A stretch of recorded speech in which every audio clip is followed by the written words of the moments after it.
बिस्मिल्लाहिर्रहमानिर्रहीम। अस्सलाम वालेकुम नाज़रीन, आप देखें प्रोग्राम सिटी 10 में हूँ आपकी मेज़बान अना यूसुफ। उम्मीद है आप ठीक ठाक होंगे। कल बहुत शदीद किस्म के बुरे एक्सीडेंट के मैं 2 वाक़यात सुन चुकी हूँ। आप लोगों से बहुत रिक्वेस्ट है, ख़ास तौर पे जो बाइक पे सफ़र कर रहे होते हैं, बहुत मोहतात ड्राइविंग करें। हादसात बहुत ज़्यादा बढ़ते जा रहे हैं, ट्रैफिक का लोड बहुत ज़्यादा होता जा रहा है। पर्सनली हम गुजारिश करना चाहेंगे सिटी ट्रैफिक पुलिस से, सीएम साहिबा से कि इन चीज़ों का नोटिस लें। यहाँ किसी के अंदर ये तमीज़ नहीं कि लाइन और लेन की पाबंदी भी कुछ है। हेलमेट पहनना आपकी अपनी ज़िंदगी के लिए कितना ज़रूरी है लोग नहीं समझते, सीट बेल्ट कितनी ज़रूरी है नहीं समझते। हर दूसरा बंदा मोबाइल फ़ोन गाड़ी चलाते हुए इस्तेमाल कर रहा होता है और एक्सीडेंट वगैरह की सूरत में किसकी जान जाती है? आपकी अपनी जान जाती है। गुजारिश आप लोगों से है कि आप बहुत ज़्यादा मोहतात ड्राइविंग करें, अपने साथ दूसरों की ज़िंदगी का तहफ़्फ़ुज़ भी यकीनी बनाएं। प्रोग्राम के आगाज़ की तरफ आज की टॉप स्टोरीज। पहली खबर, सोलर सिस्टम की तनसीब में घपलों का इंकशाफ, मंजूर शुदा लोड से ज़्यादा सोलर प्लेट्स लगाने पर एक्शन होगा।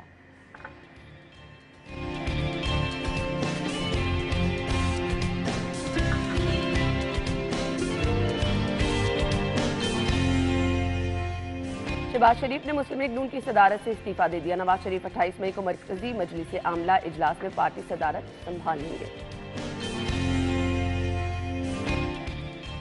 बच्चों को पेट्रोल बम दिए जा रहे थे तो क्यों नहीं रोका गया? वजीर आला, हर इलाके में बिला इम्तियाज डेवलपमेंट कराई जाए, मरियम नवाज। और इसके बाद तजावुजात माफिया के खिलाफ जीरो टॉलरेंस पॉलिसी एक बार फिर आ गई है।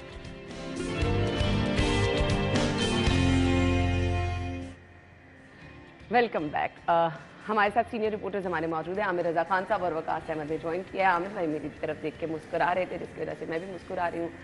क्यों मुस्कुरा रही हूँ? ज़ीरो टॉलरेंस पे मुस्कुराया था।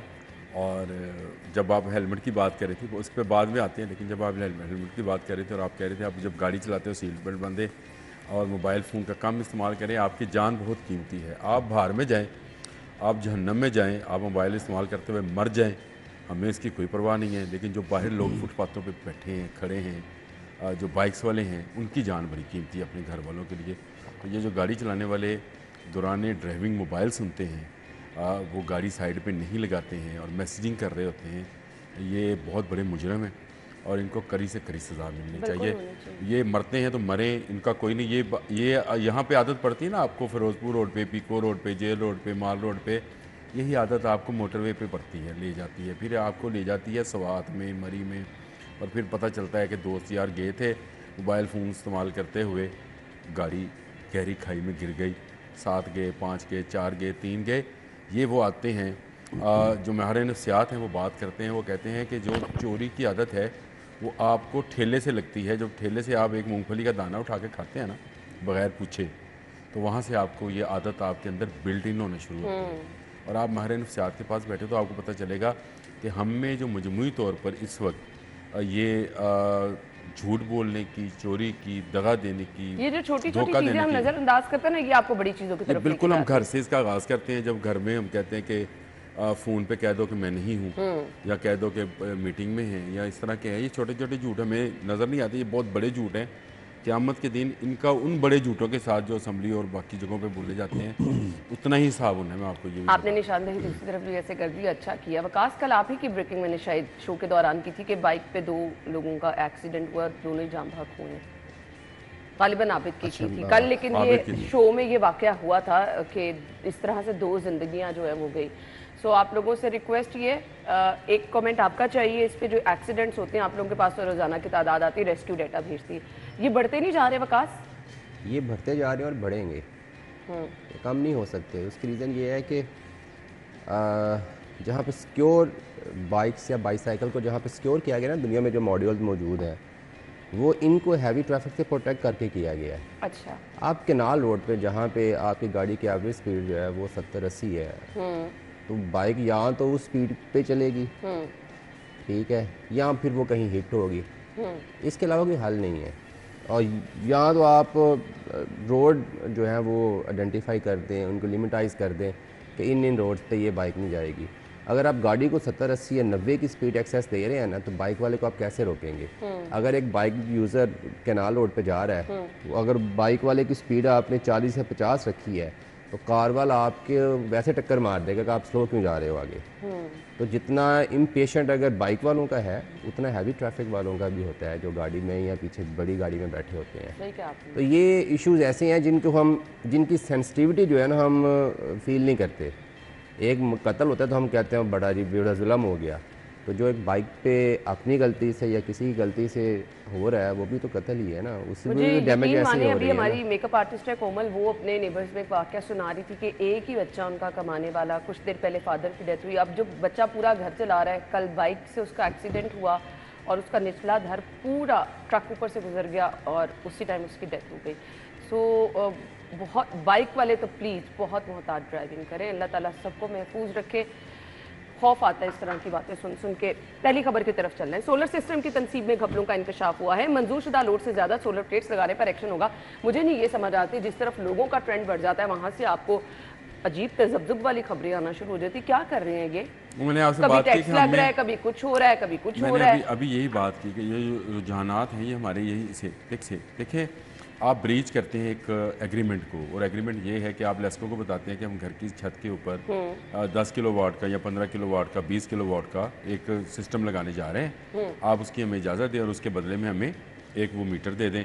आपने वो एग्रीमेंट कर लिया, उसके बदले में आपको वो मीटर मिल गया, आपने लगा लिया। अब आपने क्या किया, आपने देखा कि ये तो मैंने 10 का लगाया था, अगर मैं 20 का लगाऊं और ज़्यादा मेरी बचत होएगी। तो आपने क्या किया, उसको वायलेट किया उस एग्रीमेंट को, और उस पर आपने 20 प्लेटें कर ली। अब इस पर बहुत सारे लोगों की, इसका लेस्को का क्या जाता है, बात किसी के जाने की नहीं है। अगर मैं घर के 2 मंजिलें मंजूर करवाने के बाद उस पर तीसरी मंजिल डालूंगा तो किसी का LDA का कुछ नहीं जाएगा, लेकिन वो वायलेशन है उस एग्रीमेंट की जो मैंने मंजूर करा। जब आप लोड मंजूर करवा रहे हैं उस वक्त आप सोचे भैया आप 30 का करवा लें, आपको लेस्को रोक तो नहीं रहा है। लेकिन अगर आप एग्रीमेंट ब्रीच करते हैं तो फिर लेस्को को एक्शन लेना चाहिए, और ठीक एक्शन ले रही है लेस्को। देखिए ये बिल्कुल ऐसे ही है, एक नई एसी कार या मर्सिडीज़ का गाड़ी जो है वो मार्केट में आई है, अभी नई नई लोगों को समझ आनी शुरू हुई है। कोई उसके एक्सीलेटर पर जोर लगा रहा है, कोई समझ रहा है कि इलेक्ट्रिक है, कुछ समझ रहे हैं कि ये डीजल पे चलती है, कुछ पेट्रोल पे। अभी लोगों को समझ, अभी ना लेस्को को समझ आ रही है ना हुकूमत को किसी पॉलिसी की समझ आ रही है। अंधाधुंध और अस्सी पंजाबी कहते हैं अन्ने वाह, लेस्को को समझ नहीं आ रही। लेस्को लोगों को पागल बनाने में लगी है, ओवर बिलिंग कर रहे हैं। देखो बात में करते हैं कि आप बिजली महंगी हो गई, लेस्को को सारी समझे आमिर भाई, सारी अच्छा होगी ना, अच्छी की ना उन्होंने ये बात कर दी। फिर कि आप एग्रीमेंट कर लें, जो आप एग्रीमेंट किया उस पर अमल कर लें, खत्म होगी बात। मैं इसी मुल्क के शहरी हूँ, मैंने इस मुल्क के कानून के अंदर रहना है, तो मुझे ये सीखना पड़ेगा ना कि जी मैंने अगर 2 मंजिलें मंजूर कराई तो तीसरी नहीं डालूंगा, तीसरी डालूंगा तो उसकी मंजूरी अलग से लूंगा ना, कि नहीं लूंगा। LD से एक नया नक्शा पास कराऊंगा ना कि जब मैं 3 मंजिला बनाना चाहता हूँ। आप इसी तरह अगर 15 से 20 पे जाना चाहते हैं, 20 से 30 पे जाना चाहते हैं, आप नया एक एग्रीमेंट उनके साथ कर लें कि जी मैं 30 पे जाना चाहता हूँ, आप बताएं मुझे क्या मुझे करना है। बिल्कुल, इसमें कोई दूसरी कोई राय हो नहीं सकती है। मैं समझता हूँ कि इस पर जो लोग ये समझ रहे हैं कि शायद ये लेस्को की लूट मार है, एग्रीमेंट है, अगर आपने एग्रीमेंट किया। लेकिन मैं आपकी इस बात से इत्तेफाक नहीं करती कि लेस्को को कुछ समझ नहीं आ रहा, सब समझे। वकास की तरफ आना चाहेंगे। अच्छा, मेरा ख्याल है कि अगर कोई टेक्निकल इशू आता है कि सिस्टम में, अगर जो मंजूर शुदा वोल्टेज आपने बेचनी है लेस्को को, उस अगर कोई टेक्निकल इशू है उसका मुझे पता नहीं, क्योंकि इस खबर में कहीं भी उसका जिक्र नहीं है। अदरवाइज़ जो जिस बेस पर ये लेस्को वाले कह रहे हैं कि हम वायलेट करेंगे और हम कार्रवाई करेंगे, ये तो मुज़हका खेज़ है। आपके मुल्क में जो शॉर्टफॉल है पिछले 7-8 साल से वो 7,000 8,000 है। बिगड़ता ही आप इस काबिल नहीं हैं कि आप पब्लिक की जो बेसिक नेसेसिटीज़ है वो पूरी कर सकें। और अगर मैं सेल्फ सफिशेंट होने के बाद मैं सिर्फ आपको 5 यूनिट दे रहा हूँ, वो 5 यूनिट किसी की ज़रूरत हो सकते हैं जो आपकी रिस्पॉन्सिबिलिटी थी आप वो पूरे नहीं कर सके। आप पब्लिक को बताएं कि आपकी इशू इसमें ये है कि आपने IPPs के साथ जो कॉन्ट्रैक्ट किया हुआ है उन्होंने आपको डंडा दिया हुआ है कि आप ये तो लोगों आप खुद पे चले जाएंगे तो हम कहाँ बेचेंगे इलेक्ट्रिसिटी। मतलब कि आप पॉलिसीज़ देखिए अदारों की, रियासत की, कि जिसमें आवाम को फ़ायदा हो रहा है, वो कहते हैं कि आपको क्यों फ़ायदा हो रहा है। भाई आपके पास गुंजाइश है, आपके पास रिसोर्सेज हैं, आपका जो लोड है वो 10 मेगावाट है, आपके पास कैपेसिटी है कि आप 30 वापस दे रहे हैं लेस्को को, तो भाई लेस्को जो जब कस्टमर को इलेक्ट्रिसिटी देता है तो 50 रुपये का यूनिट देता है, तो जब कस्टमर से ले रहा है तो 10 रुपये का 11 रुपये का यूनिट ले रहा है, तो फिर भी उसको तकलीफ हो रही है। इसके पीछे सिर्फ वजह यह है कि IPPs के साथ जो अपने कॉन्ट्रैक्ट किए हुए हैं वो कहते हैं कि भाई अगर आपके शहर लाहौर में अगर शहर लाहौर का को इतना ज़रूरत है तो अगर 30-40 लोग प्रोड्यूसर आ जाएंगे सोलर पे तो 60-70-80 या 100 कस्टमर निकल जाएगा, तो वो हम कहाँ बेचेंगे? तो सिर्फ ये मतलब ये सिर्फ पता नहीं है 50 रुपए का यूनिट, क्योंकि मुझे आता नहीं है, मुझे इसलिए पता नहीं है। आप तो अमीर आदमी ना, आप तो अमीर आदमी है ना, 50 रुपए का आप तो अमीर आदमी है। ये मेरा बिल है, इस फोन के अंदर पड़ा है, मैं भी खोल के दिखाता हूँ। 7 रुपए यूनिट मिला है।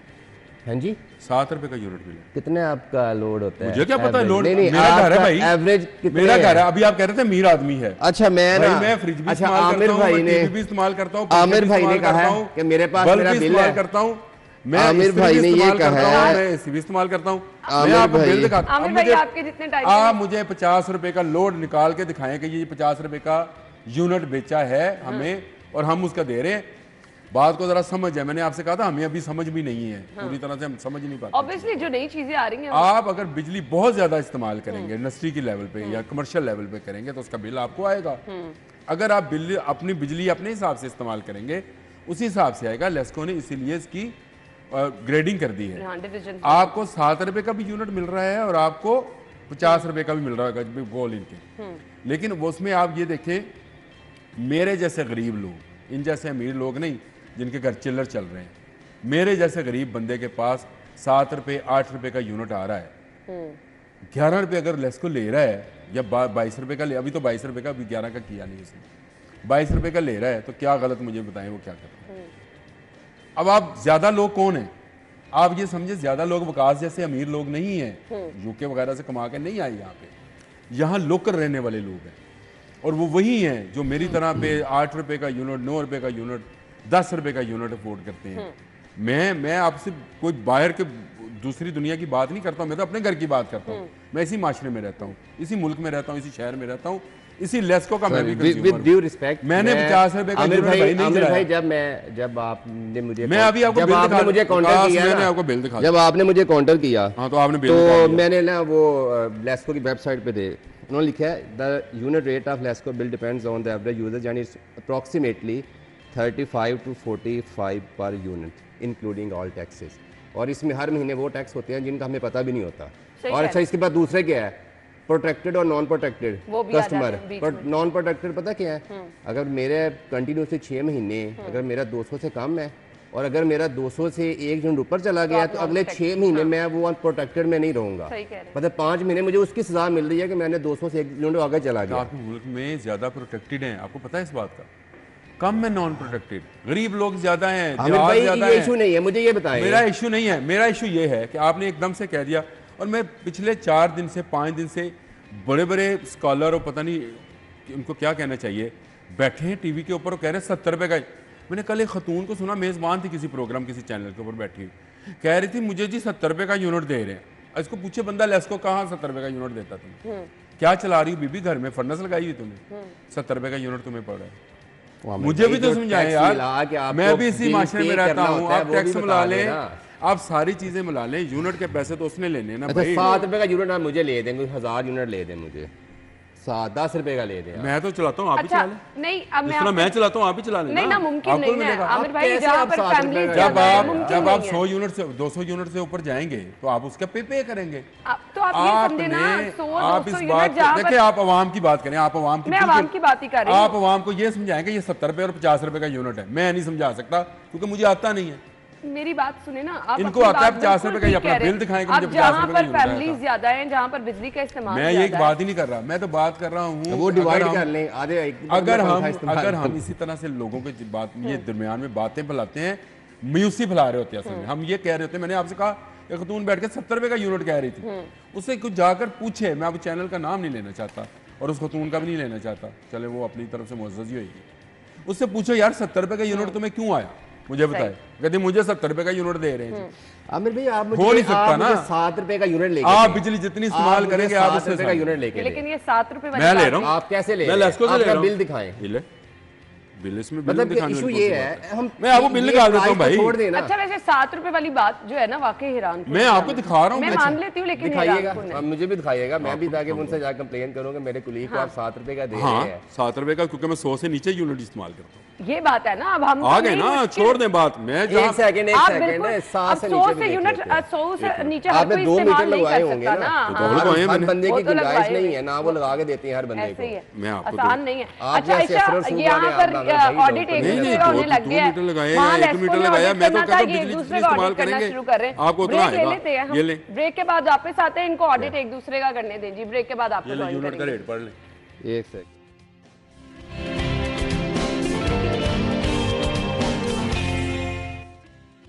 Welcome back once again. और मेरे ब्रेक लेने के बावजूद ये मसला हल होने को नहीं आया। मुसलसल ब्रेक के दौरान इत्तेफाक नहीं हो सका और मैं कॉल पे थी, शायद सिप्रा साहब से मुसलसल रब्ता करने की कोशिश करी थी कि मुझे वही कुछ समझा दें। इन दोनों की बातें ना मैं चकरा गई हूँ और पता नहीं क्या आप लोग चाह रहे हैं। हमने इस चीज़ को आसान बना के लोगों तक पहुँचाना है। आप अपनी यूज़ के मुताबिक बता रहे हैं कितना बिल। मैं आप इस यूज से, मैं तो देखो आसानी के लिए बात करता हूँ। मैं लोगों से आप मुझे इस wind बात up की करना है, एक मैं कर रही मिनट हूँ ना, आप इतने साल से मेरे साथ प्रोग्राम करती हैं। मैं हर दफ़ा कहता हूँ कि खुदारा आपका हुकूमत ने नहीं सोचना, आपने अपना खुद सोचना है। अगर आप बल्ब चलता हुआ छोड़ के बाहर आते हैं कमरे से तो उसको बंद करना सीख जाएं। अगर आप गैस जो है वो उसको चलता हुआ छोड़ के सर्दियों में अब ये कोई हीट नहीं लेने करता, आते हो, मान लें अब कोई नहीं करता। नहीं करते हो इतनी लापरवाही और अब कोई भाई नहीं अभी करता। भी लापरवाह लोग उसी तरह से हैं, उसी तरह से इस्तेमाल करते हैं। एयर कंडीशन चल रहा है तो चल रहा तो फिर उनके है, पास बच्चे एक्स्ट्रा बाहर आ पैसे गए हैं, हैं, उनके पास एक्स्ट्रा किसी के पैसे। पास एक्स्ट्रा पैसे नहीं है, लेकिन लोग एहतियात नहीं करते, इस वजह से बाद में रोते हैं। और बात रही विकास की बात से, मैं उस वाले से एग्री नहीं करता हूँ कि टैक्सेस हैं, लेकिन हैं बिल के अंदर टैक्सेस हैं। लेकिन आप लोगों को बताएं कि अगर आप बिजली कम इस्तेमाल करेंगे तो आपको बिल भी कम आएगा। ये हम लोगों को गाइड क्यों नहीं करते हैं? हम लोग यहाँ पे इसलिए नहीं बैठे हैं। कोशिश कर रहे हैं आयशा कि नहीं, किस तरह मैं ना आमिर भाई ये- को गाइड मैं- किया जाए। बिल्कुल मैं मैं सिर्फ आमिर भाई से एक क्वेश्चन पूछना चाहता हूँ। मैं अपना बिल देख रहा था, मेरे जो कंज्यूम यूनिट्स है ना वो 158 है। उसके हिसाब से उसका बिल बनता है सारा 700-800 बन जाएगा, 1000 बन जाएगा, लेकिन मुझे 3000 बिल आया। मैं एंड यूज़र हूँ।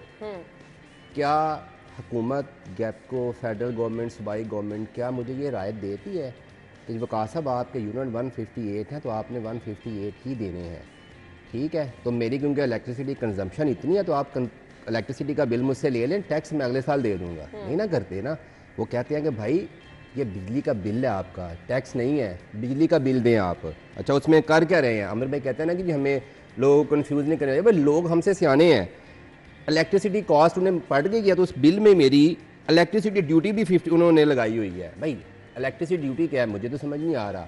तो अगर आपने कस्टमर्स को बेवकूफ़ बनाने के लिए 2000 टैक्स लगा देना जी, ये फ्यूल प्राइस एडजस्टमेंट है, ये क्वार्टरली फ्यूल प्राइस एडजस्टमेंट है। अब मैं आपको एक बात बताऊं, आप इतने भी वैसे नहीं हो कि सादे कि आपको ये समझ नहीं है कि फ्यूल एडजस्टमेंट चार्जेस क्या होते हैं, अब छोड़ और दो। आपको ये भी नहीं है सबको पता कि है, छोड़ ड्यूटी दे। क्या होती है, आपको ये भी नहीं पता कि फेडरल टैक्सेस किस लिए होते हैं।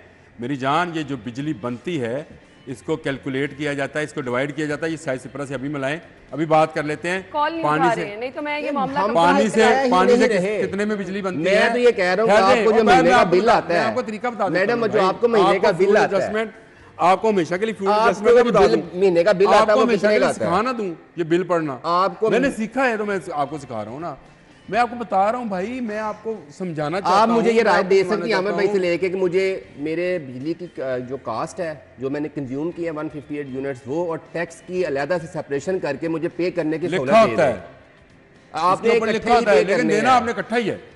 जब बिल पे आया है तो आप आपको ये दोनों ने इलेक्ट्रिसिटी इत्तेफाक बिल ही नहीं होगा करना। ना। ना। आप दोनों ये ने बिल इत्तेफाक नहीं नहीं होगा ना। करना। नहीं हो नहीं सकता। अपनी अपनी आप तौर पर बाजार से- बिल अच्छा, को पढ़ें, सोलर का उसको पूछने समझिए। लगाना है कि नहीं? विकास, अगली सोलर का। खबर की तरफ जाने थे, मैं मुझे समझ नहीं आ रही आप दोनों के अगली अपने- खबर पे कौन सा जाना है? सोलर पे। हाँ जी, सोलर पे क्या पूछना चाहते थे आप?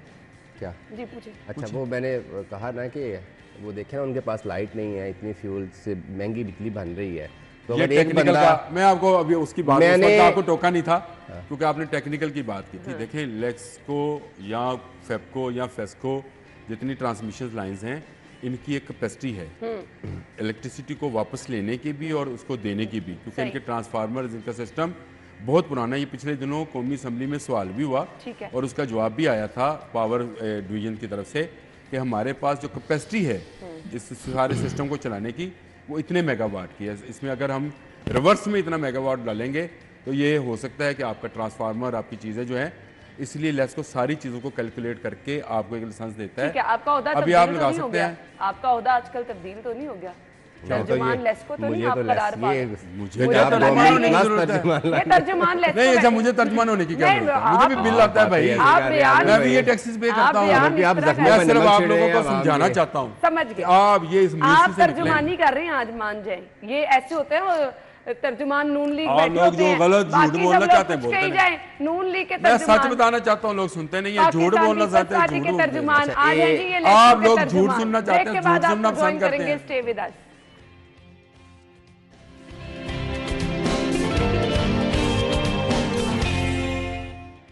Welcome back. और आज मैं 2 घंटे के शो के बाद इतना नहीं थकती जितना मुझे लग रहा है। बहुत ज़्यादा काम कर लिया है, सर में दर्द शुरू हो गई है। मसला जूंगा तू है, दोनों का वकास बेचारे सर वहीं के नीचे बैठ गए, अब क्या करूं। लेकिन हम आपको एक शो लाजमी ऐसा करेंगे। मुझे बहुत सारी चीज़ें नहीं समझ आ रही जो ये कह रहे हैं, वो इस वजह से कि शायद मैंने कभी उस तरह से बिल पढ़ने की कोशिश नहीं की है। तो वो इंशाल्लाह ज़रूर मैं भी समझूंगी, आपके लिए भी हम इंशाल्लाह ऐसा शो प्लान करेंगे कि आपको बिजली का बिल समझाएं, फिर पता चलेगा हमें भाई सही है, वकास सही है। अपना बिल मैं लेकर आऊँगी और उसके थ्रू समझ शायद सिप्रा से समझे। और आपके लिए पेनाडोल है मेरे पास, पेनाडोल है मेरे पास, मैं कहता मैंने आपको आज जी बिल्कुल है, पेनाडोल मेरे पास है। पेनाडोल खाऊंगी। हर दर्द की दवा तो नहीं है, लेकिन मेरे पास आपको पेनाडोल है। किताब आज मैंने सही दे दी है, तर्जुमान लेस्को। अच्छा जी, शहबाज शरीफ साहब जो है उन्होंने सदारत से इस्तीफा दे दिया है। नवाज शरीफ 28 मई को मरकजी मजलिस आमला इजलास में पार्टी सदारत संभालेंगे। वकास टॉपिक चेंज हो गया, अब थोड़ा सा मूड ठीक अच्छा कर देखिए, लें। जितनी आसानियाँ मुस्लिम लीग नून के लिए पिछले कुछ अरसे से पैदा की गई हैं, तो मेरा ख्याल है इसमें कोई उनका वापस पार्टी सदारत संभालना कोई मेरे लिए बड़ी बात नहीं है, क्योंकि हमें तो 1.5 साल से पता चल रहा था ना कि अब इनके लिए आसानियाँ ही आसानी है। जो 2017 में उनके जिस बेस पे उनको पार्टी सदारत से इरादा किया गया था, जब वो बेस ही नहीं रही है तो वो डेफिनेटली अल्टरनेटली वो फ्री थे कि वो दोबारा अपना ले सकें या फिर ना ले सकें। लेकिन मेरा ख्याल है कि जो थोड़ा सा बैक फुट पे आ रहे थे मियां नवाज शरीफ साहब के प्राइम मिनिस्टर नहीं बन सके, तो मेरा ख्याल है वो अपना पॉलिटिकल जो स्ट्रेंथ है उससे वो रीगेन करने की कोशिश करेंगे। और डेफिनेटली जब वो प्राइम मिनिस्टर भी नहीं है और फिर जब उन्होंने अगर पॉलिटिक्स ही करनी है, तो मेरे ख्याल ये बहुत अच्छा ऑप्शन है उनके लिए भी, उनकी अपनी सियासत के लिए भी और साथ साथ मुस्लिम लीग नून के लिए भी। और जिनकी ख्वाहिश थी सदारत के बाद प्राइम मिनिस्टर बनना, वो बन चुके हैं, तो मेरा ख्याल अच्छी बात उन्होंने डिवाइड कर लिया है। कोई ऐसा फ़र्क नहीं पड़ेगा, ये सिर्फ एक रस्मी कार्रवाई है। ये कह सकते हैं वाकई। क्योंकि नवाज शरीफ जो है वो मामलात तो जो चल रहे हैं वही चलेंगे। इस मुस्लिम लीग को जिसके साथ नून लगता है वो नवाज शरीफ से लिया गया है। तो वो नवाज शरीफ ही लीड कर रहे थे। हाँ, वही ना सारे किसी ओहदे पे होके भी वही सारे चलाते थे। हाँ, वो एक एक चीज़, वो एक एक असम्बली का बिल, वो जो जब ओपोजिशन में थी मुस्लिम लीग नून उस वक्त भी वही चला रहे थे। लंदन में जाके सारे बैठते थे, उनसे पूछते थे, वही बताते थे, वो जो गाइड करते थे उसी गाइडलाइन पे सब चलते थे। तो ये मेरा ख्याल है कि सर एक रस्मी कार्रवाई थी और उस रस्मी कार्रवाई को पूरा कर दिया गया, क्योंकि शहबाज शरीफ साहब इस वक्त एक को गवर्नमेंट में है, यानी जिसमें बाकी जमातें भी शामिल हैं। तो एक ऐसी PDM टाइप की एक गवर्नमेंट है, तो उनकी अपनी जिम्मेदारियां हैं, उन्होंने अब दूसरी पार्टी को भी बनाना है। तो मुस्लिम लीग नून का एक अपना मौका बयान करने के लिए उसको एक प्रेसिडेंट की एक चाहिए थी। तो वो जो स्टैंप जो इस्तेमाल करते थे वो शहबाज शरीफ के नाम से इस्तेमाल करते थे नवाज शरीफ, अब वो अपने नाम से इस्तेमाल करेंगे, इससे फ़र्क कोई नहीं पड़ेगा। हाँ, कुछ लोगों को बहुत फ़र्क पड़ेगा जो इस वक्त भी इस सारी सियासी पॉलिटिकल गेम के अंदर शहबाज शरीफ और नवाज शरीफ ग्रुप में तकसीम हैं। अच्छा। ये बाकायदा एक पार्टी के अंदर, और ये जमहूरियत भी है, 2 किस्म के नज़रियात होते हैं। और इसमें मैं ये समझता हूँ कि जो लोग इस वक्त डिप्राइव्ड हैं या जिनको जो हारे इलेक्शंस, वो नवाज शरीफ के ज़्यादा करीब होंगे। और जुए लतीफ़ और साद रफ़ीक और इस तरह के लोग जो हैं ये ज़्यादा करीब हो जाएंगे। और बेहतर पॉलिसीज़ और बेहतर पे और गवर्नमेंट पे तनकीद करना भी आसान हो जाएगी। शहबाज शरीफ खुद अपनी गवर्नमेंट पे तनकीद करते हुए अच्छे नहीं लगते थे, लेकिन अब मुस्लिम लीग नून जो होगी वो मेरे ख्याल है गवर्नमेंट पर, कोalition गवर्नमेंट्स पे भी तनकीद किया। बिल्कुल ऐसे ही। अच्छा जी, अगली खबर की तरफ चले जाते हैं और अगली खबर हमारे पास है जी। बच्चों को पेट्रोल बम दिए जा रहे थे तो क्यों नहीं रोका गया? वज़ीर आला कह रही है हर इलाके में बिला इम्तियाज़ डेवलपमेंट कराई जाए। मरीम नवाज शरीफ का ऐसा कहना है। रवां साल में 519 सड़कों की बहाली मुकम्मल करने का अहदाफ जो है वो दे दिए गए हैं। आमिर भाई बताइए क्या खबर की डिटेल्स। देखिए मरियम ने बात तो ठीक की, किसी हद तक वो इस वक्त जली भुनी बैठी। पहले अजमा ने एक प्रेस कॉन्फ्रेंस की और वो एक अदालती फैसले के हवाले से थी, जिसमें अदालती फैसला नहीं था, रिमार्क्स थे, जिसमें उन्होंने कहा कि अगर आप बाइक्स देंगे तो वन व्हीलिंग हाँ, होगी, ऐड कर शायद लें, इस तरह की पार्किंग कुछ की आई जगह थी। नहीं, तलबा को बाइक से बजाय बसें दे, हाई कोर्ट ये बाद में आई है, ये बाद में आई है। और जैसे शाहिद करीम जो हैं वो हमेशा बात करते हैं एनवायरनमेंट की, तो उन्होंने एनवायरनमेंट रिगार्डिंग ही ये बात की थी। और मरियम और अज़मा और बाकी लोग जो हैं वो लठ लेके पीछे पड़ जाने वाली बात है, वो आ गए। मैं ये समझता हूँ कि उन्होंने दो बातें जो की वो बड़ी बेहतरीन थी कि इलेक्ट्रिक बसें दें स्कूल कॉलेजेस के अंदर, ताकि बाइक्स का और गाड़ियों का शोर जो है वो कम हो जाए, धुआं कम हो जाएगा। ये होना चाहिए, क्यों नहीं होना चाहिए। दूसरा, अगर उन्होंने बाइक के हवाले से बात की तो मेरा नहीं ख्याल उन्होंने इलेक्ट्रिक बाइक के हवाले से बात की है। वैसे तो गवर्नमेंट को, ये मरियम साहबा भी ये पॉलिसी बनाए कि हमें 2028 तक पाकिस्तान में सिर्फ इलेक्ट्रिक बाइक और इलेक्ट्रिक मोटर कार जो हैं वो मैन्युफैक्चर करनी है। हमें ये पेट्रोल मोटरसाइकिल और पेट्रोल जो गाड़ियाँ हैं ये बनानी या बनने नहीं देनी है, या इंपोर्ट करने नहीं देनी है। बहुत ज़रूरी है जो यहाँ नहीं बन सकती वो करवा लें, लेकिन छोटी गाड़ियाँ और मोटरसाइकिल्स जो हैं इनको इलेक्ट्रिक पे ले जाएं। अभी से आप कहें, पॉलिसी का ऐलान करें, ताकि जो कंपनीज़ हैं, जो मोटरसाइकिल बनाने वाली कंपनीज़ हैं, वो अभी से बाहर से वो मॉडल्स लेके आएँ और वहाँ यहाँ आकर बनाना शुरू करें।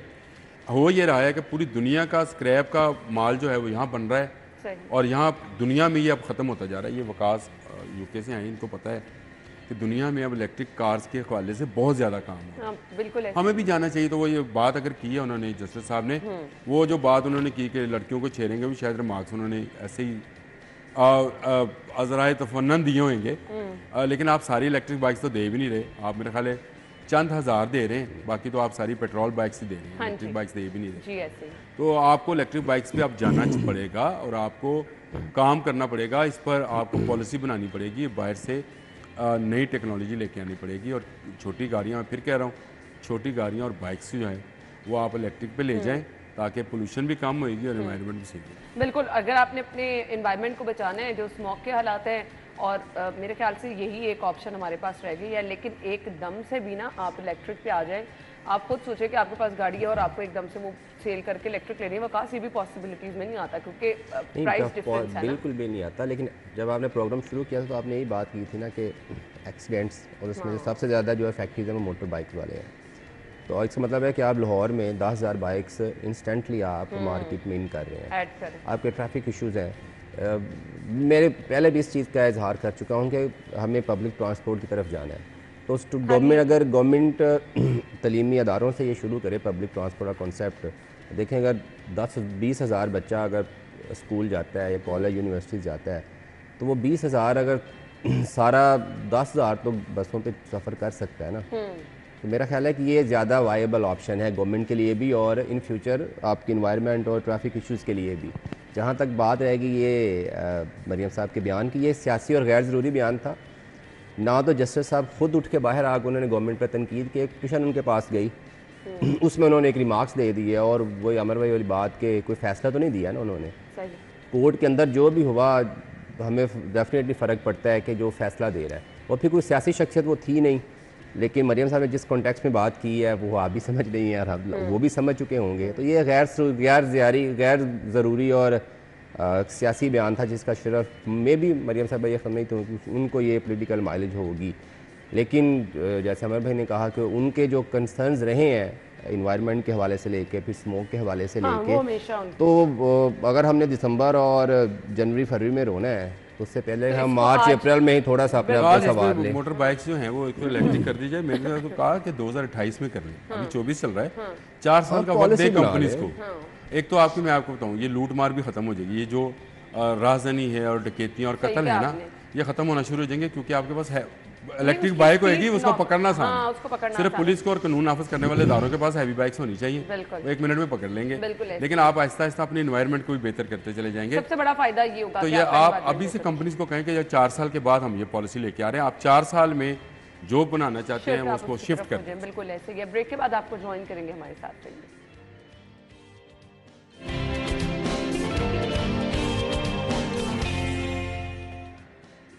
Welcome back. अच्छा जी, खबर ये है, इंसदाद तजावुज़ात कार्रवाइयों के दौरान 98 ट्रक सामान 98 अब एक बार फिर जीरो टॉलरेंस की बात की जा रही है। वो जीरो टॉलरेंस आ गई ना, हाँ। ये फ्रॉड है। और इसमें आप खबर भी पढ़ी मैंने, तो बसाम की खबर थी, वो मेरे ख्याल है जो उन्होंने जारी की 3328 बैनर्स। ये कौन सी बैनर्स क्या तजावुज़ात है? मुझे ये बताएं ना कि किस दीवार पे ट्रैफिक में लगा है। कि क्या हर्डल अभी क्या आ रही चलते है हैं उससे? ये पीको रोड पे, मैं आपको तजावुज़ात दिखाता हूँ। मैंने उस दिन भी जिक्र किया था, ये जो नाला है, ये जो लिंक रोड से पहले आता है, उसके उस पर कैसी तजावुज़ात बनी और अब मैंने बन गई। देखा, आपने कहा था, मैंने देखा। हाँ, वो गैस की सिलेंडर बिल्कुल रख के ऐसे, उसने हाँ। दुकान बना ली हाँ। और साथ में तरबूज लगा लिए, साथ में और आ गए तजावुज़। ये बैनर उतार रहे हैं ऊपर से। ये जो किसी ज़माने में कारपोरेशन किया करती थी कि बिजली के तारों में ये बैनर हलल करते थे तो उसको हटाते थे, उसकी ये खबर चलवा रही हैं हमारी ज़िले इंतज़ामिया कि 3328 बैनर हटाए। तो इतनी बड़ी कार्रवाई की हमने, 900 पता नहीं कितने ट्रक जो है सामान पकड़ा। ये फ्रॉड है, झूठ है। मुझे इस शहर का कोई एक बंदा बताए कि वो कहीं से गुजर के कहीं जगह दूसरी जगह पहुंचा है और उसने ये तजावज़ात नहीं देखी हैं। किसी जगह सफाई देखी हो तो मुझे ज़रूर बताइएगा। ज़िला इंतज़ामिया की ये खबर है, वो घर बैठे बनाते हैं, जैसे 98 ट्रक सामान। हाँ, जैसे वो घर बैठे रेट बनाते हैं कि ये आज 98 ट्रक कहाँ से आए होंगे? ये पता नहीं, ये मैंने आपसे पहले कहा ये फ्रॉड है, झूठ है, ज़िला इंतज़ामिया का झूठ है। जो ये सब्जी फलों के रेट पे भी बोलते हैं कि आलू इतने का, गाजर इतने की। वकास 98 ट्रक हैं इनके पास? सड़क पे बहुत सारे हैं, शहर में बड़े होते हैं। हो सकता है उन्होंने पकड़ के उसमें सामान जो है ना वो कर दिया होगा। अच्छा, मैंने ना भी एक ज़हन में बात आ रही थी कि एक तो जो हमारी इंतज़ामिया से इस शहर के जो ऑनर्स हैं ना प्राइवेट कमर्शियल बिल्डिंग्स के, वो ज़्यादा ताकतवर है और फिर रोज़ी रोटी भी उन्हीं की यहाँ से चलती है, सरकारी मुलाजमीन की भी, तो उनको खिलाफ तो कोई कार्रवाई हो नहीं सकती। तो मेरा ख्याल है अगर आपने किसी मज़दूर को ही पकड़ के नंबर गेम करके 98 ट्रक सामान पूरा करना है तो उससे बेहतर है कि आप कोई अल्टरनेट सोच लें। अब मेरी ये जहन में आ रहा था, पता नहीं ये सही सजेशन है या नहीं है। जैसे आपको याद होगा जैन मंदिर में रात के वक्त फ्रूट मार्केट लगती है, यार आप इस तरह के शहर के कुछ पॉइंट्स जो है ना वो डिसाइड कर लें, टाइम ड्यूरेशन डिसाइड कर लें। रेडी बाजार वाला शहबाज शरीफ साहब का एक आइडिया था, बड़ा जबरदस्त आइडिया, उसको आप उन्होंने सब्ज़ा बाजार में इम्प्लीमेंट भी किया हुआ है। वो आज भी है वैसे रेडी बाजार, ऐसे ही है। लेकिन मजे की बात यह है कि वो रेडी बाजार वालों ने वो दुकानें किराए पे दी हैं, वो जो उनको ठेले वो दिए गए थे, ठिये दिए गए थे, वो किराए पे दिए।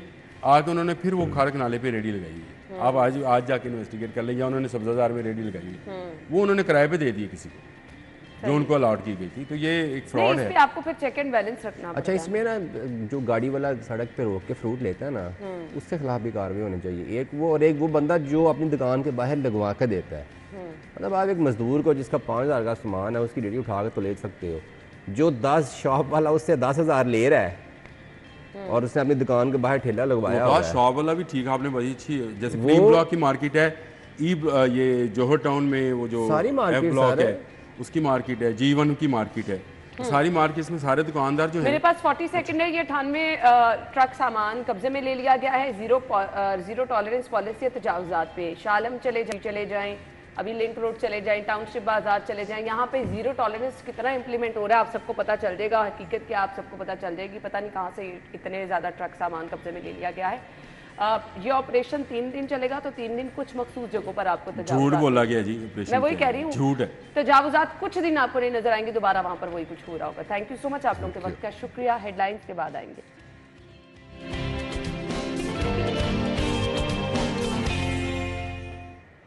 Welcome back. और क्या खूब कहा अल्लामा इकबाल ने कि तू शाही है बसेरा कर पहाड़ों की चट्टानों पर। पहाड़ों की चट्टानों तक पहुंचना, ऐसे आप पहाड़ को देखें तो बड़ा मुश्किल भी लगता है और खूबसूरत मंजर तो आ ही रहा होता है, बहुत बड़े दिल की बात भी लगती है। अब एक के बाद एक रिकॉर्ड और उसके बाद जी सितारा इम्तियाज़ से भी नवाजा गया। पाकिस्तानी कोहपैमान नाइला कयानी, जो कि दुनिया की 5वीं बुलंद तरीन चोटी मकालू सर कर लिया जिन्होंने, और बहुत ज़बरदस्त लगता है ये चीज़ें, इसलिए भी लगती हैं कि बीइंग अ वुमेन आप जब इन चीज़ों को समझने की कोशिश करते हैं ना कि पहाड़ सर कर लेना और फिर ये छोटी बात नहीं होती है। इसके लिए आपको बहुत मेरे ख्याल से मुश्किलात से गुजरना पड़ता है, मौसम की गर्मी सर्दी बर्दाश्त करनी पड़ती है, फिर जाके आप कहीं कुछ एक मकाम पर पहुंचते हैं। नाइला कयानी की ये जो कहानी है ज़रूर हम आपके साथ भी शेयर करेंगे। उनकी हिम्मत को तो दाद देंगे, लेकिन जानेंगे कि वो सब ये कैसे प्लान कर लेती हैं। बहुत ही खूबसूरत, बहुत ही ज़बरदस्त। मतलब मैं नाइला की तो ये पिक्चर्स देख के मज़ीद हैरान हो गई हूँ। अच्छा जी, नाइला हमें ज्वाइन कर रही हैं अपने शो में, उनको वेलकम कहेंगे। अस्सलाम वालेकुम नाइला कयानी। अस्सलाम, थैंक यू सो मच। आपके वक्त का भी बहुत बहुत बहुत बहुत शुक्रिया। बिलाशुबा पाकिस्तान के लिए तो आप लोग प्राउड, आप लोग हैं, बहुत बड़ा फ़ख्र है हमारा। लेकिन मुश्किल तरीन काम, और फिर ये ख़वातीन के साथ जब मंसूब हो जाता है, यहाँ तो ख़वातीन को सिन्फ़े नाजुक कहा जाता है, तो ये सिन्फ़े नाजुक पहाड़ों पर कैसे पहुँच गई? बिल्कुल, एक्चुअली कोई प्लान नहीं था मेरा पहाड़ों की पीक पे, टॉप पे पहुंचने का। मुझे पहाड़ों से मोहब्बत बहुत ज्यादा थी, पहाड़ों में टाइम स्पेंड करना बहुत अच्छा लगता था, लेकिन बिल्कुल अचानक से मैंने 3 साल पहले माउंटेनियरिंग स्टार्ट की है। हाँ। अच्छा नाइला, मुझे ये बताइएगा, एक के बाद एक चोटी आपने सर की, मतलब अभी जो आपने मकालू चोटी सर की, मुझे उसका एक्सपीरियंस बताइएगा, कितना वक्त लगा, उसके लिए प्लानिंग आपने कैसे की, हार्डशिप्स क्या क्या आपको फेस करनी पड़ी? तो रफली मुझे ऑल टुगेदर 3 वीक्स लगे थे, क्योंकि वी हैव टू एक्लामेटाइज, हमें आहिस्ता आहिस्ता हाइट पे जाके अपनी बॉडी वहां पे नाइट स्पेंड करके नीचे आके basically so our body gets adjusted to the low level of oxygen. तो वो टाइम लेता है। 8,000 मीटर की पीक्स मिनिमम 3 वीक, वैसे तो कुछ लोगों के 2-2 महीने लग जाते हैं। तो जब मैं मतलब base camp is about 5,500 metres. Base camp is basically base of the mountain, जहाँ पे पहुंचने में भी टाइम लगता है, और वहां से हम क्लाइंबिंग स्टार्ट करते हैं। तो वो ये वाला पहाड़ इतना मुश्किल था कि जब मैं लेट्स से 6,000 मीटर तक भी पहुंची थी ना, तो मुझे लगा था, फर्स्ट टाइम इतनी ठंड थी, विंडी कोल्ड विंड थी, कि मुझे लगा था कि मुझसे नहीं हो पाएगा। तो व्हेन आई रीच कैंप 2, मैं इतना वो सर्दी से कांप रही थी, 2-3 घंटे मैं आई वाज शिवरिंग। तो मैंने अपने गाइड को बोल दिया था कि मुझे नहीं लगता मुझसे हो पाएगा, बट देन एक दिन का रेस्ट था, we I manage to recover. और मैंने सोचा थोड़ा सा ऊपर जाके देखती हूँ, एंड देन वो जो पूरी टेरेन है पहाड़ की, रॉक है, आइस है, ब्लू आइस है, मतलब उस पे क्लाइंबिंग करना इज वेरी हार्ड इस टेरेन पे। वरना अगर स्नो हो तो उस पे आप पाँव रख के यस। आहिस्ता आहिस्ता ऊपर जा सकते हैं, but rock and ice is very technical. तो वो 7,000 तक पहुंची, एंड देन 8,000 पे पहुंची, then I thought that's it, मतलब आगे इजी है। बट देन 8,000 पे पहुंची ना, तो 400 मीटर की रॉक वॉल थी। When your energy you think it's just finish, कुछ भी बाकी नहीं बचा। देन वो 400 मीटर चढ़ी, एंड देन पीक पे पहुंची, तो आई जस्ट कुडंट बिलीव कि इतना मुश्किल पहाड़ अल्लाह ताला ने मुझे इस काबिल यस, सोचा नो कि मैं डाउट, इसके ये टॉप पे बहुत बड़ी पहुंची। एफर्ट आपकी तरफ से की गई है। नाइला, मुझे ये बताइएगा, नॉर्मली जब बहुत ज़्यादा सर्दी होती है ना, तो हाथ पाँव आपके बिल्कुल ही वो स्टक से हो जाते हैं, आप मूव नहीं कर सकते। इतनी सर्दी में किस तरह आपने मैनेज किया? बहुत मुश्किल लग रहा है मुझे तो ये। बेसिकली वो मेरे एक कॉलिग थे, क्लाइंबिंग साथ ही टीम में थे, उनको उसको बोलते हैं फ्रॉस्ट बाइट, जब आपके यस। हाथ बिल्कुल नम हो जाते हैं, and sometime it turns black, और eventually worst case scenario you have to cut the fingers. तो वो मेरे को क्लाइंबर जो थे, उनको फ्रॉस्ट बेसिकली इनिशियल स्टेजेस से नमनेस स्टार्ट हो गई थी। Luckily I didn't feel, I just had the whole body जो शिवर कर रही थी 3 घंटे अनकंट्रोलेबल। तो बेसिकली, और ये था कि नेक्स्ट डे हमने बहुत ज्यादा, like I had 2-3 layers of down jackets. तो वो जब सूरज बाहर निकलते तो इतनी गर्मी होती है कि I just it was too hot. तो basically it's too hot and too cold, तो वो बहुत मुश्किल होता है टू बी ऑनेस्ट क्लाइंब करना 8,000 मीटर माउंटेन। सो नाइला, इसके लिए बहुत बड़े दिल की ज़रूरत होती है। आपके 2 बच्चे भी हैं, आपके हस्बैंड भी हैं। जाने से पहले बहुत बड़ा दिल रखना पड़ता है, क्योंकि अल्लाह ताला आपको ज़िंदगी दे, बहुत सारी कामयाबियाँ दे, बहुत सारी चीज़ें साथ सोच के जाना पड़ता है। तो कभी ये नहीं आपको लगता कि आपने तो बहुत मुश्किल और बहुत वो जो एक डर वाला सा शौक है वो पाल रखा है? बिल्कुल, आई थिंक पहले तो मैं K2 मेरा सेकंड पहाड़ था, उसके मुझे हस्बैंड को मनाने के लिए 10 महीने लगे थे, बिकॉज ओह। उनको ये था कि व्हाट इफ कम बैक। तो ये इस तरह की conversation, and then last year उनको थोड़ा सा कॉन्फिडेंस बढ़ा, because I climbed Everest. Everest के 2 दिन बाद मैंने एक और फिफ्थ हाईएस्ट माउंटेन 2 दिन बाद किया था, तो उनको कॉन्फिडेंस बढ़ा। बट एनीवे, जब मैं ये निकल रही थी मकालू सबमिट करने के लिए, conversations never change कि what if you don't come back। तो वो मुझे somehow it's probably not the right confidence, but I अल्लाह ताला पे एतमाद है कि अल्लाह ताला will बेशक। bring me back to my daughters। बेशक। and I use my daughter जब मुझे बहुत ज्यादा मुश्किल होती है ना, कि मैं सोचती हूँ कि what now? तो I use them कि I have to be strong to go back to my daughters. Really great. अच्छा मुझे ये बताइएगा कि सामान कितना साथ उठाती हैं, अपने कपड़े, खाने पीने की चीज़ें, इतना मुसलसल, और इतना मुझे तो लगता है ये जो बैग आपने उठाया इससे ज़्यादा चीज़ें उठाना भी मुमकिन नहीं होता। सो क्या क्या सामान ज़रूरी होता है जो आप हमेशा अपने साथ रखती हैं, जिस पे कोई कॉम्प्रोमाइज़ नहीं, ये तो चीज़ें लाजम व मलजूम हैं? बेस कैंप तक वी कैन टेक एनीथिंग, क्योंकि बेस कैंप तक म्यूल्स होते हैं, पोर्टर्स होते हैं, या मतलब different other modes of transport होता है जो बेस कैंप तक लेके जाता है। क्लाइंबिंग में and I have one guide who helps carry some of my the heavy stuff, जो टेंट्स वगैरह लेके जाते हैं, so I don't have to carry that. So लेकिन उसके अलावा we have to take a sleeping bag, क्योंकि स्लीपिंग बैग के बगैर ऊपर सर्दी बर्दाश्त करना मुश्किल होता है। डाउन सूट, वो जो एक बड़ा सा आप देख रहे हैं ना, पूरा मैं कवर्ड हूँ, वो वाला डाउन सूट होता है, वो पूरा टॉप से लेके पाँव तक एक डंगरी टाइप का होता है। एंड देन उस तरह की एक्स्ट्रा लेयर्स होती हैं जो, and gloves, gloves are very important कि वो फ्रॉस्ट बाइट हो सकता है, तो डिफरेंट थिकनेस के ग्लव्स होते हैं, पतला वाला, मीडियम रस्सी पकड़ने के लिए, और समिट पे जो बहुत बड़ा होता है। मतलब we can not compromise on that, क्योंकि वरना वो फ्रॉस्ट बाइट कहीं भी हो सकता है बॉडी पे, मेनली हाथों पे, पाँव पे। एंड समटाइम मेरा तो इस दफा जब I was at 6000 metre face freeze हो गया था, I couldn't move my face first time. अच्छा, खाने पीने में क्या क्या चीज़ें साथ रखती हैं, क्योंकि अब खाना तो ज़रूरी है और वो उसको आप मिस भी नहीं कर सकते, ये बड़ा एक स्ट्रगल वाला आपका तमाम प्रोसेस होता है। सो खाना पीना कैसे कैरी करती हैं?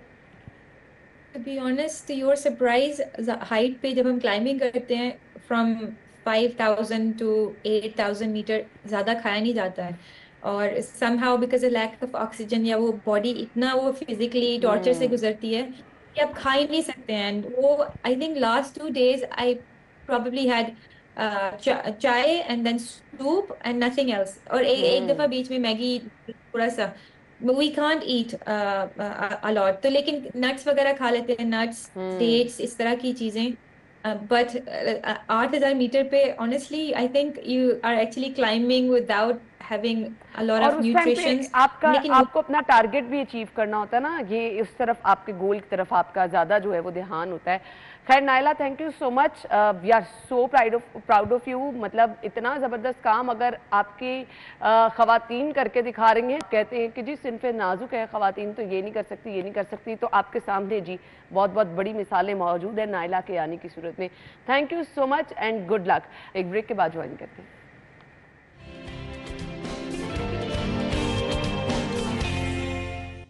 स्टूडियो में खुशामदीद। एक के बाद एक हमारे साथ आज के टैलेंट जो मौजूद है, हैरान करने वाले हैं, परेशान करने वाले हैं। मतलब वो लोग जो कि अपनी फील्ड में शौक रखते हैं और कुछ करने का जज्बा रखते हैं, बस वो कर दिखाते हैं। अल्लाह ताला ने इतनी स्पेशल सलाहियतें सब लोगों में रखी हैं, मैं कहती हूँ हैरान हो जाते हैं देखकर।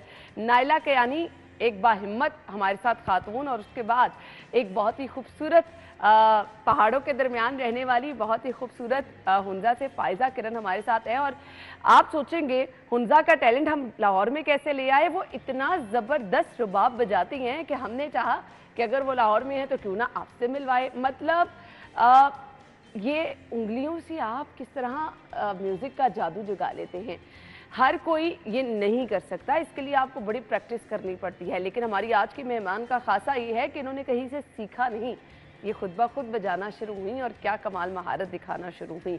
इसके साथ साथ एमन मौजूद है जो कि थोड़ा सा साथ देंगी हमारी आज की मेहमान का। जी रुबाब प्लेयर है हमारे साथ फ़ायज़ा किरण, उनको अपने शो में वेलकम कहेंगे। अस्सलाम वालेकुम। वालेकुम सलाम, थैंक यू सो मच। आपके वक्त का भी बहुत बहुत शुक्रिया। ये जो आपने इंस्ट्रूमेंट पकड़ा है इसको कहते हैं रुबाब, तो रुबाब बजाना आपने कैसे शुरू किया? रुबाब एक्चुअली हमारे वहाँ हमारा कल्चर है, हमारे ट्रेडिशन में आता है। तो ये बेसिकली हमारे कल्चर का था नहीं, अफ़गानिस्तान से या पेशावर से होते हुए हमारी तरफ आया है। तो हमारे वहाँ छरदा नाम का है, वो उसका शेप थोड़ा डिफरेंट होता है, यहाँ से गोल। फिर उसके बाद ये हमारे कल्चर में ऐसी आ गया, तो उसके बाद हम लोग उन्हें यही ईजी रहता था। तो इस वजह से हम लोग ये बजाते बजाते फिर सीख गए, देख देख के सीखा है। और फिर कुछ क्लासेस हमने अपने कज़न्स वगैरह से उन्होंने सीखी, तो उनसे हमने प्रोफेशनली जो क्लासेस हैं वो उनसे थीरी सीखी। यानी फैमिली में बाकी लोग भी बजाते हैं? हाँ, मेरी छोटी बहन है, मेरे घर पे अब्बू भी हमारे लिए एज परकशन बजाता है, अम्मी वॉकलिस्ट है, तो घर पे एक माहौल बना रहता है वाह हमेशा। वाह, तो यानी आप तो फिर ज़बरदस्त।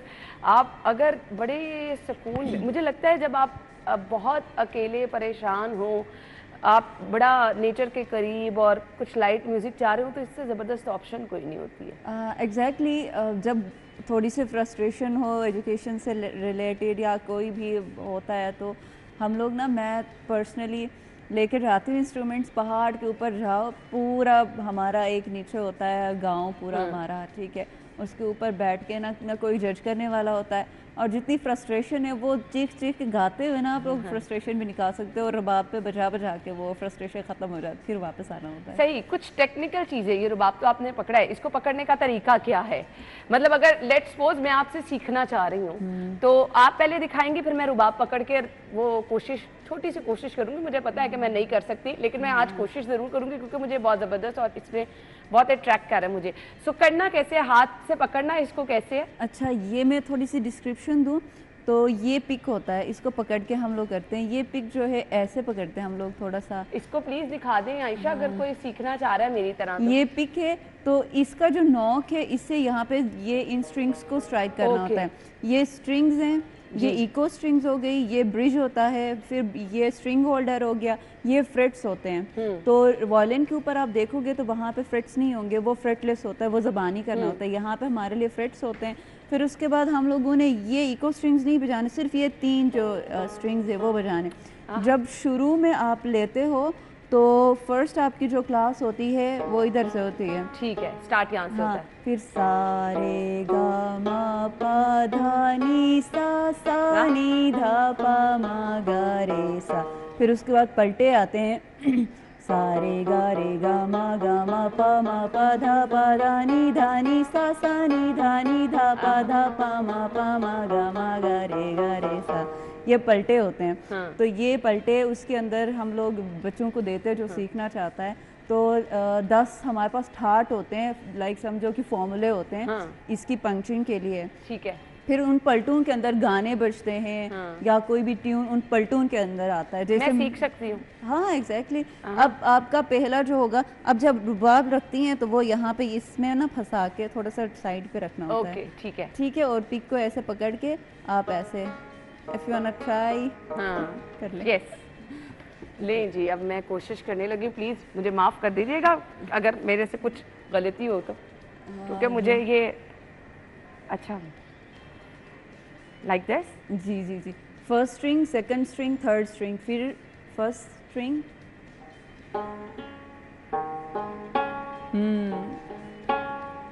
वाह। हाँ ये फिर थोड़ी सी प्रैक्टिस चाहिए होगी। वाह, मुझे लगता है मैं सीख जाऊंगी अगर चाहूँ तो। और इसका रोल क्या होता है, इसको हमने किस तरह प्ले करना है? अच्छा, इनमें ना 4 फ्रेट्स होते हैं, 4 फ्रेट्स हैं इसके। तो आप फर्स्ट फ्रेट पे रखें उंगली, सबसे ऊपर जो स्ट्रिंग है उसके ऊपर, फिर वहाँ पे स्ट्राइक करेंगे। यहाँ पे पंच करके वहाँ पे स्ट्राइक करेंगे। सिर्फ पंच करना है, आप पकड़ना है, सिर्फ पकड़ना है, प्रेस करना है। हाँ ठीक है। जबरदस्त। लेकिन अब आपने हमें बहुत जबरदस्त सा बजा के दिखाना है और मैं चाह रही हूँ थोड़ा सा गाना भी सुनाए। मैंने तो बड़ी नाकाम कोशिश की है, लेकिन मैं तो आपकी उंगलियों की महारत देख के बड़ी चल भी। हाँ जरूर जरूर जरूर। कुछ गुनगुनाना भी आपने साथ में। श्योर, ट्राई करूंगी। वैसे मैं वॉकलिस्ट नहीं हूँ, हमारे आपकी आवाज बहुत प्यारी लग रही है मुझे। इतनी नहीं है खैर, बट आई विल ट्राई।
ज़बरदस्त, इतना खूबसूरत आप, और जिस तरह आप उसको एंजॉय करेंगे ना, मेरे ख्याल से वो उसमें ज़्यादा खूबसूरती लेकर आता है। बहुत ही ज़बरदस्त, बहुत ही कमाल। मुझे ब्रेक का कहा जा रहा है, ब्रेक के बाद जब वापस आएंगे तो हम फ़ायज़ा से गुफ्तगू का सिलसिला आगे बढ़ाएंगे। आप हमारे साथ ही रहिएगा।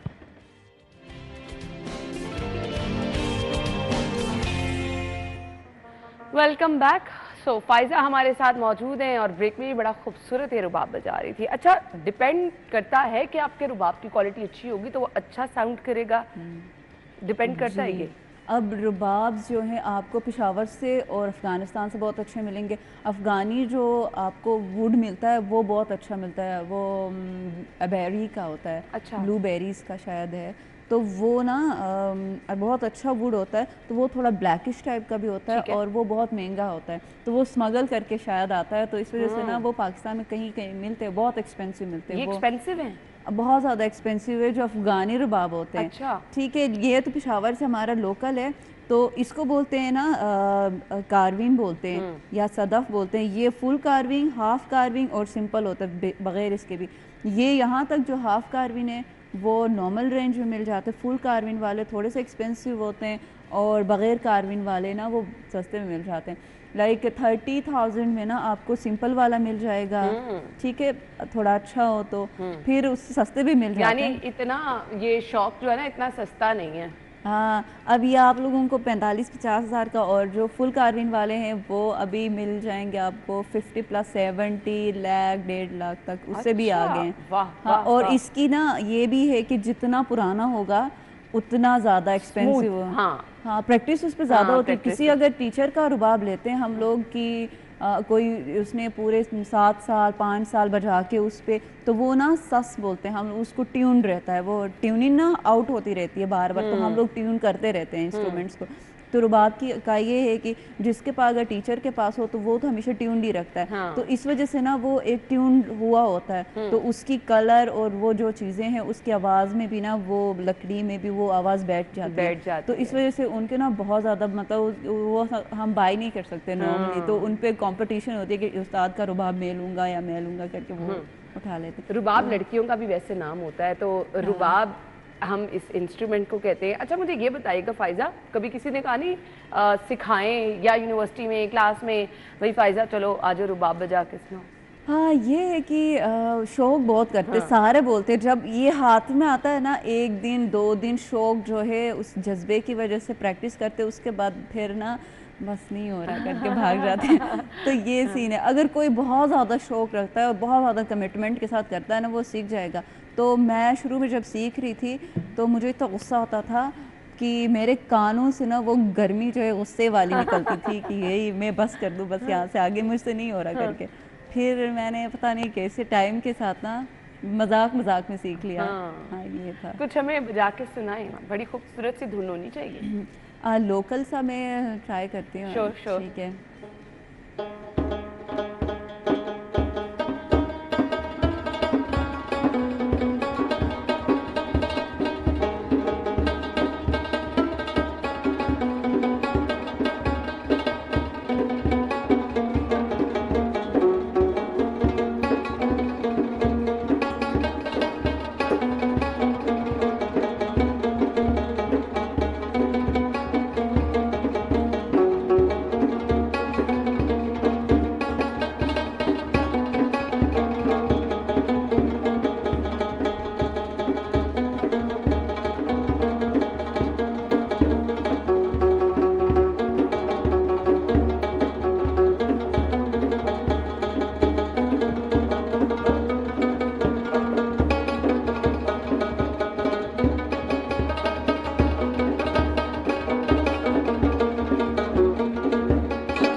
ज़बरदस्त, बहुत ही खूबसूरत, बहुत ही खूबसूरत। मुझे ये बताएं क्या कोई फ्यूचर प्लान्स हैं अपने इस फील्ड को आगे लेके चलेंगी?